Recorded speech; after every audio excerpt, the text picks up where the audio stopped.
আসসালামু আলাইকুম বন্ধুরা, কেমন আছো সবাই? আশা করি সবাই ভালো আছো, সুস্থ আছো। আলহামদুলিল্লাহ, আমরাও খুব ভালো আছি, সুস্থ আছি। সোনালী রান্নাঘর উইথ ভিলেজ ফুড চ্যানেলে তোমাদের প্রত্যেককে স্বাগত জানাই। আজকে আমি একটা সুন্দর ঘুগনি রেসিপি নিয়ে চলে এসেছি, আর এই ঘুগনিটা খেতে অসম্ভব মজার হয়। তো কিভাবে তৈরি করেছি সেটাই দেখাবো আজকের ভিডিওতে। তো রেসিপিটা তৈরি করার জন্য আমি কলাইটাকে কিন্তু আগে থেকে ভিজিয়ে দিয়েছিলাম। এটা সারা রাত ভিজিয়ে রেখেছিলাম, তো কতটা ফুলে ফুলে দ্বিগুণ হয়ে গেছে দেখো। আর এটাকে ধুয়ে পরিষ্কার করে নিয়েছি। এখন এটাকে সিদ্ধ করে নেব। তো প্রেশারে আমি সিদ্ধ করে নিয়েছি। এই কলাটা এত ভালো ছিল যে দুটো সিটিতেই কিন্তু সুন্দরভাবে সিদ্ধ হয়ে গেছে, দেখতেই পাচ্ছ। এটা শুধু হলুদ দিয়ে সিদ্ধ করেছি। তো এখন কলাইটা রান্না করার প্রসেসটা দেখাবো। তো তার জন্য একটা কড়াই নিয়ে নিয়েছি। কড়াই দিয়ে দিলাম গোটা জিরা, দিয়ে দিলাম দুটা তেজপাতা। দিয়ে এখন আমি এটাকে দিয়ে দেব একটা আদা রসুনের পেস্ট। আদা রসুন আর একটু পেঁয়াজ আছে, সব কিছুর পেস্টটা দিয়ে ভালোভাবে আমি নাড়াচাড়া করে কষিয়ে নিব। এই কলাইটা কিন্তু খেতে একদম স্কুলের ক্যান্টিনে বা রাস্তার ধারে যেখানে মেলাতে যেখানে যেমন বিক্রি করে ওই রকমের ঘুগনিটা হবে খেতে, আর দুর্দান্ত হয় খেতে। তো একবার হলেও তৈরি করে দেখতে পারেন, এভাবে খুব সহজেই তৈরি করব, কিন্তু খেতে দুর্দান্ত হবে।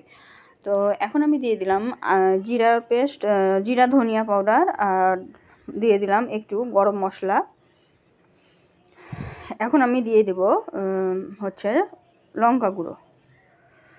তো লঙ্কা গুঁড়ো দিয়ে আমি একটু সামান্য পরিমাণে জল দিয়ে দিলাম, যাতে মশলাটা পুড়ে তলায় লেগে না যায়, কারণ অল্প তেলে কিন্তু আমি এটা তৈরি করছি মশলাটা, তার জন্য কিন্তু একটু জল দিয়ে দিলাম। দিয়ে নাড়াচাড়া করে ভালোভাবে আমি শুকনো উপকরণগুলো মিশিয়ে নিচ্ছি আদা রসুনের পেস্টের সঙ্গে। তো দেখতেই পাচ্ছেন আমি ভালোভাবে মিশিয়ে নিলাম। তো মশলাটা দেখতে আমাকে কিন্তু একটু ভালো লাগছিল না, তার জন্য একটু আমি হলুদ গুঁড়ো দিয়ে দিলাম। কলায় অলরেডি কিন্তু হলুদ গুঁড়ো দেওয়া আছে, তারপরেও কিন্তু আমি এখানে একটু অল্প করে অ্যাড করে দিলাম, যাতে মশলাটাও দেখতে ভালো লাগে তার জন্য। তো ভালোভাবে কিন্তু মশলাটাকে এই পর্যায়ে কষিয়ে নিতে হবে। এই মশলাটা একটু সময় নিয়ে ধৈর্য ধরে কষাতে হবে। তো দেখতেই পাচ্ছেন মশলাটা কিন্তু তেল ছাড়তে শুরু করে দিয়েছে, তার মানে হচ্ছে যে আমাদের মশলাটা কষানো হতে শুরু করে দিয়েছে। মশলাটা যত ভালোভাবে তৈরি হবে খেতে কিন্তু ততটাই সুন্দর লাগবে। আর যতগুলো মশলা ছিল সবগুলোই কিন্তু আমি দিয়ে দিয়েছি, এর থেকে বেশি কিন্তু মশলা কিছু আমি দেবো না। শুধুমাত্র আমি এখানে লবণ ব্যবহার করব, আর কিছুই দেব না। তো মশলাটাকে আমি কিন্তু সুন্দর মতো কষিয়ে নিচ্ছি, দেখতেই পাচ্ছ। তো বন্ধুরা, আজকাল আমার ভিডিওতে যারা যারা নতুন বন্ধুগুলো আসছো সবাই কিন্তু কমিউনিটিতে পোস্ট করে দিবে, মানে কমিউনিটিতে একটা করে লেটার দিয়ে দিবে। আর যদি আমি বাই চান্স ভুলে যাই ব্যাগ দিতে, তোমরা কিন্তু আমার নিত্য নতুন ভিডিওগুলো দেখবে রেগুলার, তাহলে কিন্তু আমি বুঝতে পারবো যে এরা আমার প্রত্যেক দিন ভিডিও দেখছে। তো মশলাটা কিন্তু সুন্দরভাবে আমার কষানো হয়ে গেল, দেখতেই পাচ্ছেন। এখন কিন্তু আমি এর মধ্যে কলাইটা মিক্সড করে দেব, যে সিদ্ধ করে সাইডে করে রেখেছিলাম সেই কলাইটা মিক্সড করে দেব। তো এটা দেখতেই পেলেন, আমি কলাইটা ঢেলে দিলাম, দিয়ে এখন নাড়াচাড়া করে মিক্সড করে নেব। আর এখানে কিন্তু আমি একটু স্কিপ করিনি, যাতে আপনারা ভালোভাবে তৈরি করতে পারেন, তার জন্য কিন্তু আমি পুরোটাই দেখিয়ে দিয়েছি সুন্দরভাবে। তো দেখতেই পাচ্ছেন আমি নাড়াচাড়া করে দিলাম, দিয়ে আমি মশলাটাকে কলাইয়ের সঙ্গে বেশ ভালো করে মিশিয়ে নিলাম। তো এই যে জলটা দেখছেন, এই জলটাকে টানানোর জন্য অনেকেই কিন্তু আলু দেয়, কিন্তু আমি আলু দেব না, কারণ দোকানে বা ক্যান্টিনে যারা বিক্রি করে ওরা কিন্তু আলুর পরিমাণটা কম দেয়। তো ওরা কেউ বেসন দেয়, কেউ ময়দা দেয়, তো আমি কিন্তু এখানে একটু চালের গুঁড়ি দিয়ে দিলাম। চালের গুঁড়িটাকে আগে থেকে ভালোভাবে গুলে নিয়েছি, তারপরে দেওয়ার সঙ্গে সঙ্গে কিন্তু অনবরত নাড়াচাড়া করে মিক্সড করে নিতে হবে, না হলে কিন্তু গোটা ধরে যাবে, তখন কিন্তু আবার গোটা গোটা থেকে যাবে, দলা পাকিয়ে যাবে, খেতে ভালো লাগবে না। তাই এই কাজটা কিন্তু একটু ধৈর্য ধরে ভালোভাবে করে নিতে হবে।